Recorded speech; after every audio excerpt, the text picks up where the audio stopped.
Good afternoon everyone. कल हम एक क्वेश्चन लेकर चल रहे थे राउथ हर्विस से रिलेटेड, जिसमें आपका सिस्टम का कैरेक्टरिस्टिक इक्वेशन गिवन था S power 5 plus S power 4 plus 2s³ plus 2s² plus 3s plus 5 is equal to 0। और इसका हमने जो है स्टेबिलिटी चेक किया था और कहा था कि एक अल्टरनेट मेथड से हम नेक्स्ट लेक्चर में करेंगे। तो आज हम उसी अल्टरनेट मेथड पे आते हैं। पहले शुरुआत यहीं से करते हैं कि हम उस मेथड की ओर जा क्यों रहे हैं, ठीक ना। तो सबसे पहले हमने नेसेसरी कंडीशंस चेक की और नेसेसरी कंडीशन सेटिस्फाई करता है ये कैरेक्टरिस्टिक इक्वेशन। क्या क्या है नेसेसरी कंडीशन? कि all the coefficients have same sign and there are no missing terms, right. अब जब हम राउथ अरे बनाते हैं तो राउथ अरे में हमें दिखता है कि यहाँ पर जो s³ का पहला एलिमेंट है वो क्या बनता है? 0, ठीक है। पहला एलिमेंट यहाँ पर बनता है 0, बाकी एलिमेंट्स है नॉन ज़ीरो। अब इसी केस के लिए हम अपना एक अलग मेथड लेते हैं। जो कल मेथड लिया था उसमें क्या किया था हमने? इस 0 को रिप्लेस किया था एक स्मॉल पॉजिटिव नंबर से, स्मॉल पॉजिटिव रियल नंबर से, ठीक ना, जो कि यहाँ बना था ई। और फिर इसको हमने चेक किया था तो यहाँ अनस्टेबल सिस्टम देखा था, देयर आर 2 चेंजेस, ठीक ना।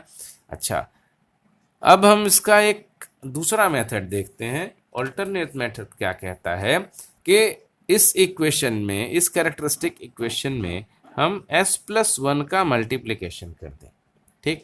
तो देखो, इस कैरेक्टरिस्टिक इक्वेशन में हमने s+1 का मल्टीप्लाई कर दिया, ठीक है। उससे नया इक्वेशन जो हमारे पास बना, अब इस नए इक्वेशन को हम राउथ्स टेस्ट में लेकर चलेंगे और इसका राउथ टेस्ट करेंगे, ठीक। तो इसका जब राउथ टेस्ट करते हैं तो आप देखिए, इसको सॉल्व करने पर हमारे पास क्या आता है? यहाँ पर प्लस साइन, यहाँ प्लस साइन, यहाँ प्लस साइन, यहाँ प्लस साइन, यहाँ प्लस साइन, लेकिन यहाँ पर माइनस आ गया और फिर यहाँ प्लस आ गया।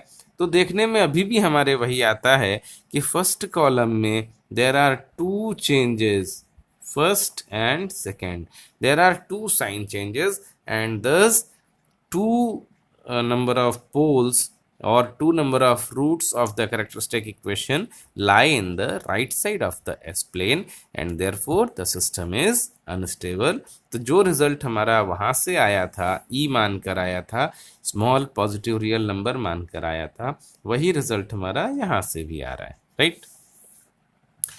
अब हम अगले क्वेश्चन की ओर चलते हैं। एक और क्वेश्चन इस टाइप का देख लिया जाए, उसके बाद फिर अगले टाइप के क्वेश्चन पर चलेंगे।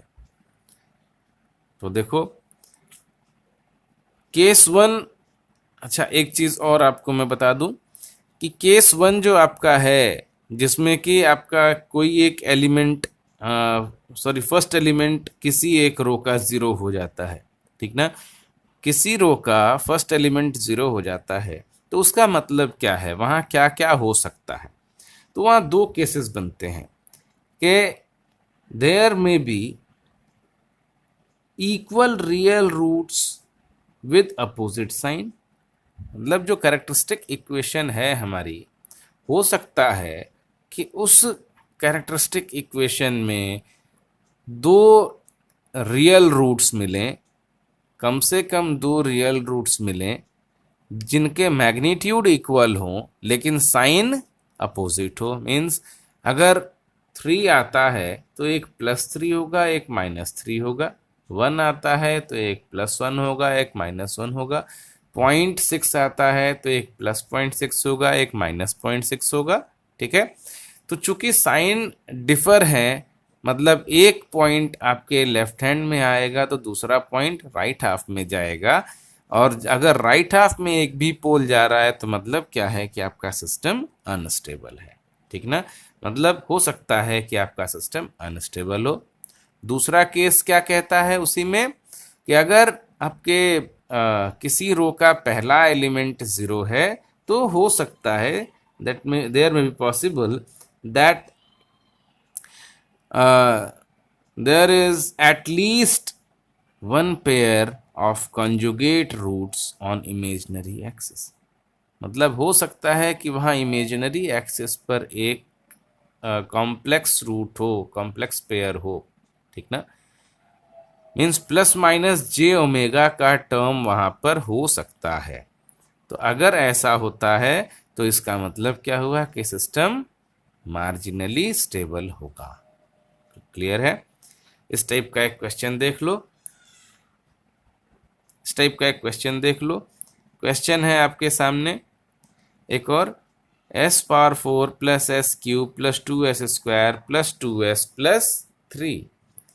अब ये जो क्वेश्चन है, तो ये जो हमारे पास कैरेक्टरिस्टिक इक्वेशन है, इस कैरेक्टरिस्टिक इक्वेशन को हम फिर से अब सॉल्व करेंगे। तो जो राउथ टेस्ट कहता है, राउथ टेस्ट के लिए हम इसको आगे फॉरवर्ड करते हैं। तो यहाँ से हमारे पास क्या आता है कि s² का पहला एलिमेंट हमारा 0 है और बाकी एलिमेंट अगला 0 नहीं है। तो यहाँ हम फिर से वही प्रोसेस करेंगे। दो मेथड हैं, दोनों मेथड हम यहाँ अप्लाई करेंगे। पहले मेथड में हम यहाँ एक स्मॉल पॉजिटिव रियल नंबर लेंगे। स्मॉल पॉजिटिव रियल नंबर ई हमने यहाँ कंसीडर किया, तो ये क्या बन के आता है अगला term 2e-3 divided by E. अच्छा, स्मॉल पॉजिटिव रियल नंबर का मतलब है कि ये बहुत छोटा रियल नंबर है, 0 के बराबर हो सकता है, 0 से थोड़ा सा बड़ा हो सकता है, लेकिन 1 से बहुत कम है। तो अगर कोई नंबर 1 से बहुत छोटा है तो उस केस में आपका अगर किसी और नंबर से उसको मल्टीप्लाई करते हैं तो वो नंबर भी बहुत छोटा हो जाता है। ठीक ना? तो यहाँ 2 से अगर हम मल्टीप्लाई करते हैं इस छोटे से नंबर को, तो जो 2e होगा वो 3 के कंपैरिजन में बहुत छोटा होगा। It means 2e-3 will be a negative number, right? तो अगर यहाँ प्लस है, यहाँ प्लस है, यहाँ प्लस है, तो ये साइन क्या आ जाएगा? Negative sign. और फिर यहाँ पर प्लस, अगेन हमारे पास क्या आ रहा है? 2 साइन चेंजेस। ठीक ना? और 2 साइन चेंज हो गए, इसका मतलब क्या हुआ कि सिस्टम फिर से अनस्टेबल हो गया। दो रूट्स आपके राइट साइड लाई करते हैं। अब ज़रा हम अगले मेथड से, अल्टरनेट मेथड से इसी को सॉल्व करके देखें कि क्या हमारा रिजल्ट अभी भी वही आ रहा है। तो अल्टरनेट मेथड जब हम सॉल्व करते हैं तो उसमें देखो, फिर से हमने इसमें क्या मल्टीप्लाई किया? s+1। अच्छा, एक चीज़ ध्यान देने वाली बात है कि अभी तो हम s+1 मल्टीप्लाई कर रहे हैं क्योंकि इसमें कोई s+1 का टर्म नहीं आएगा। ठीक है? इसका फैक्टराइजेशन अगर हम करें तो s+1 नहीं आएगा। ठीक है?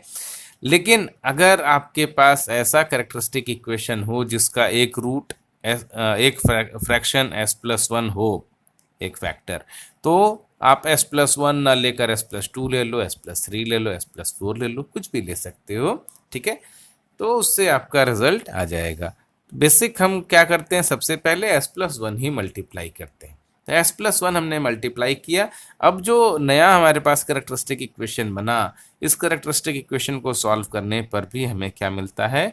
2 साइन चेंजेस हमें मिलते हैं। ठीक, अब ये जो 2 साइन चेंजेस हैं ये क्या बता रहे हैं कि दो रूट्स आपके राइट साइड लाई करेंगे। ठीक है? एस प्लेन में, और इसलिए सिस्टम क्या बनेगा? अनस्टेबल। क्लियर है? तो आपकी जो दो कंडीशंस दिख रही थी यहाँ पर 0 होने पर, कोई एक एलिमेंट, पहला एलिमेंट 0 होने पर जो दो कंडीशंस दिख रही थी, पहला क्या था कि सिस्टम अनस्टेबल हो सकता है, सिस्टम मार्जिनली स्टेबल हो सकता है। ठीक ना? तो यहाँ पर आपका क्या हुआ है, दोनों क्वेश्चंस जो हमने लिए थे दोनों में ही आपका सिस्टम अनस्टेबल हो रहा है। और अनस्टेबल हो रहा है तो पॉसिबिलिटी है कि जो रूट राइट साइड जा रहा है उसी मैग्नीट्यूड की वैल्यू का रूट आपका लेफ्ट साइड भी लाई करेगा। ठीक है? चलो,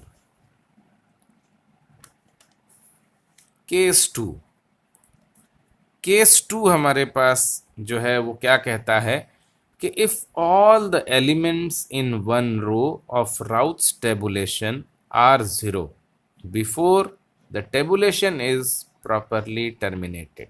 मतलब ये हुआ कि जो हमारा राउथ्स टेबुलेशन है, जो हम राउथ टेस्ट करते हैं, जो राउथ अरे बनाते हैं, उस राउथ अरे में अभी तक कोई एक जीरो, कोई पहला एलिमेंट किसी रो का हम 0 कर रहे थे। अब हमने क्या कहा कि किसी रो के सारे एलिमेंट्स 0 हो जाएं, किसी रो के सारे एलिमेंट्स 0 हो जाएं, तो वो आपका बनता है केस 2।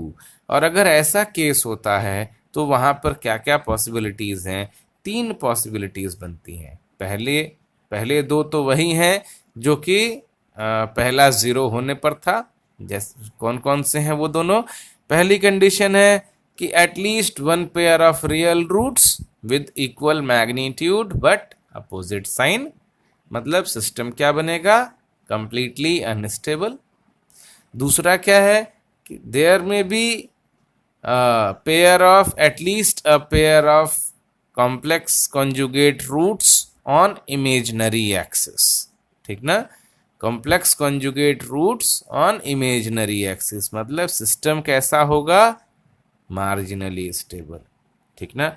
और तीसरा केस क्या बन सकता है कि हो सकता है कि वहाँ जो आपके कैरेक्टरिस्टिक इक्वेशन के रूट्स हैं उसमें pair of complex conjugate roots हों, ठीक ना?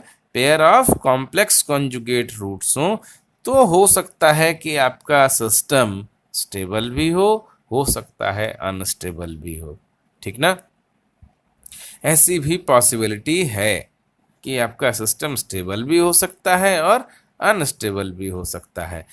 फॉर एग्जाम्पल, अगर आपका रूट -1 +-J1 होता है तो सिस्टम स्टेबल होगा, अगर 1 +-J1 होता है तो सिस्टम अनस्टेबल होगा। क्लियर है?